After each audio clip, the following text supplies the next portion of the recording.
Stéphane Blay, bonjour. Bonjour. Alors, où nous trouvons-nous aujourd'hui? On se trouve là sur ce monument, enfin à côté de ce monument des droits de l'homme et du citoyen que je découvre en même temps que vous. Enfin, on m'en avait parlé, c'est pour ça qu'on est là d'ailleurs, et je ne suis pas déçu parce que je vois qu'on a, on a partout des symboles maçonniques. On pouvait s'attendre à ce qu'il y en ait quelques-uns, mais en fait, il y a vraiment que ça, et pas seulement. Donc on voit, là par exemple, c'est le fameux triangle maçonnique avec l'œil qui voit tout, hein, l'œil d'Horus en fait. C'est juste un exemple, il y en a des centaines ici. Voilà, donc c'est le fameux, alors certains mettent un G à l'intérieur, c'est ce qu'on appelle le delta lumineux en maçonnerie. Donc alors pour certains, ça représente le grand architecte de l'univers. Mais enfin bref, c'est l'œil qui voit tout, c'est l'œil qui te surveille. Bon voilà, donc on a des symboles maçonniques partout, on a tous les symboles maçonniques, l'équerre, le compas, le levier, le fil à plomb, là par exemple, voilà. On a ici, alors là c'est quand même intéressant, quand on regarde, je ne sais pas si on va voir ou pas, mais quand on regarde ça d'un petit peu loin, on voit quoi? On voit une étoile flamboyante vers le bas, c'est-à-dire en gros le bouc de Mendès, Lucifer, enfin bon bref. Et quand on regarde de plus près, on voit qu'on a un compas et une équerre, mais qui sont tournés de telle manière à ressembler justement au pentagramme inversé.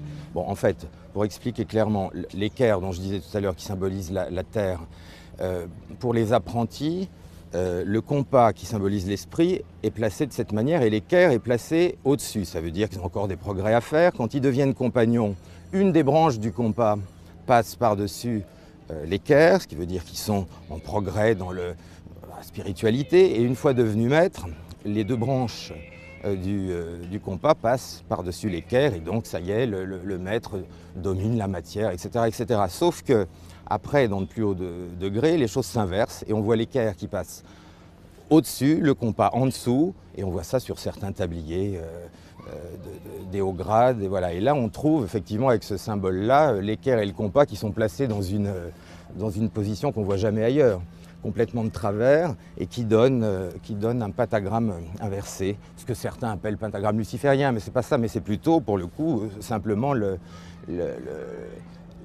l'esprit au service de la matière et non plus l'esprit qui domine la matière. Voilà. Bon, mais il y a plein d'autres choses, il y a énormément de choses en hébreu. Alors, il y a plein de choses, évidemment, on ne peut pas les lire parce que c'est très petit, mais j'ai réussi à trouver par là des... Bon, alors on retrouve pareil, on retrouve le delta, on retrouve l'œil qui voit tout, on retrouve tous les symboles maçonniques à l'origine. Alors ici, on a, c'est tout ce que j'arrive à voir pour le moment, mais Shemot, hein, ça fait partie des midrash juifs. Hein, alors après, c'est le premier jour du nouveau calendrier, etc. etc. Donc voilà, beaucoup d'hébreux, beaucoup de symboles, tous les symboles maçonniques qui passent. Et puis alors quand même, pour moi, le plus ahurissant, c'est en même temps ce qui se voit le plus et ce qui se voit le moins, c'est ça. C'est-à-dire que là, on a... Alors à première vue, on voit évidemment les 3 points maçonniques, ça tout le monde connaît à peu près maintenant, c'est comme ça que tous les maçons signent, hein, le triangle avec les trois points. Sauf que c'est un peu plus compliqué parce qu'on voit bien qu'ici, on a un quatrième point. Et en fait, si on relie ces 2 points, on a le fameux symbole hermétique, tout ce qui est en bas est comme ce qui est en haut, et tout ce qui est en haut est comme ce qui est en bas. Donc un triangle inversé, c'est ça? Voilà, le triangle inversé qui forme, voilà, c'est-à-dire là on a ce triangle-là, plus ça. Alors s'il n'y avait pas ça, on pourrait se dire, bon ok, c'est simplement un symbole maçonnique. Mais alors pourquoi ça et pourquoi est-il fermé? Et on se rend compte que si on termine, on a le symbole hermétique qui est aussi autre chose, mais ça je crois que tout le monde aura compris.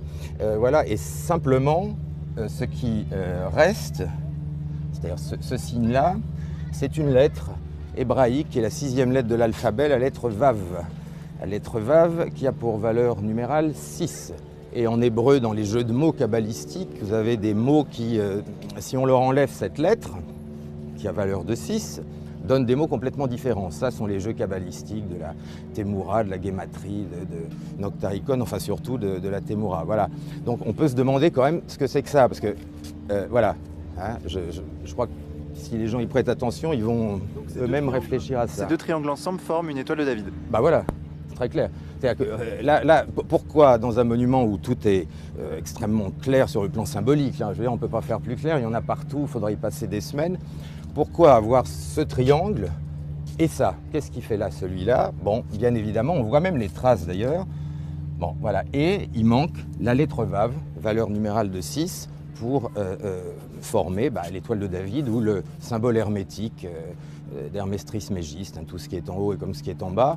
Donc effectivement, c'est quand même assez surprenant.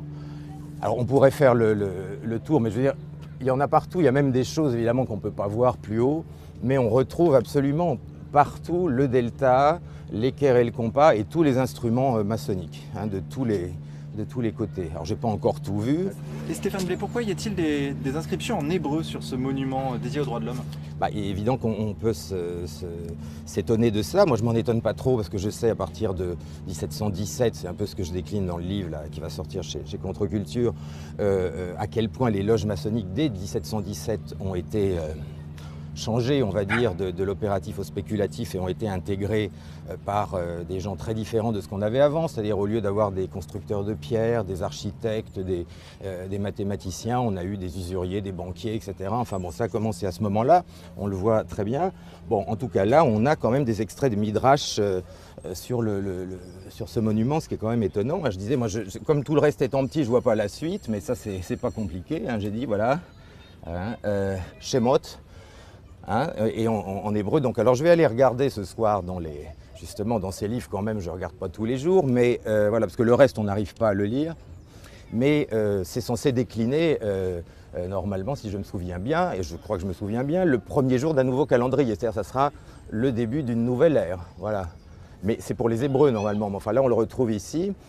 D'ailleurs derrière, hein, de l'autre côté, j'ai vu tout à l'heure, il y a d'autres choses hébraïques. Il y a même une représentation de ce qui semble être le temple de Salomon, hein, très clairement.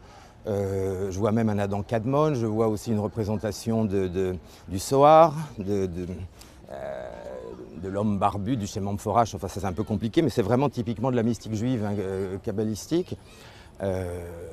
Voilà, donc c'est assez surprenant.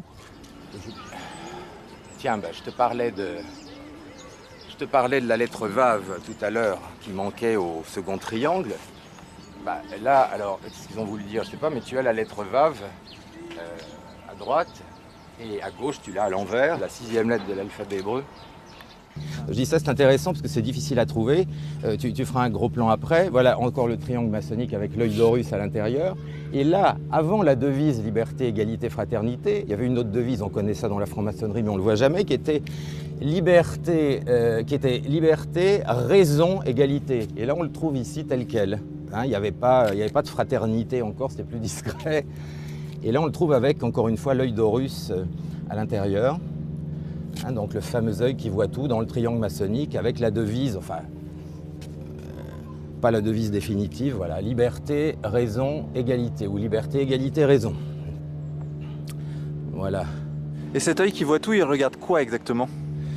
Ça, chacun le prendra comme il veut. Pour certains, on te dit que c'est l'œil du grand architecte de l'univers, si tu veux. Mais enfin, en même temps, dans les sociétés initiatiques, c'est l'œil qui voit tout, c'est-à-dire symboliquement, c'est l'égrégore maçonnique qui est partout et qui voit tout. C'est très clairement ça. Voilà. Donc c'est l'œil de l'égrégore maçonnique qui te regarde, qui ne te lâche pas. Voilà, on a les droits de l'homme, on a la Constitution en dessous, on a l'œil maçonnique au-dessus, l'instrument maçonnique du fil à plomb qui représente l'équilibre. Hein.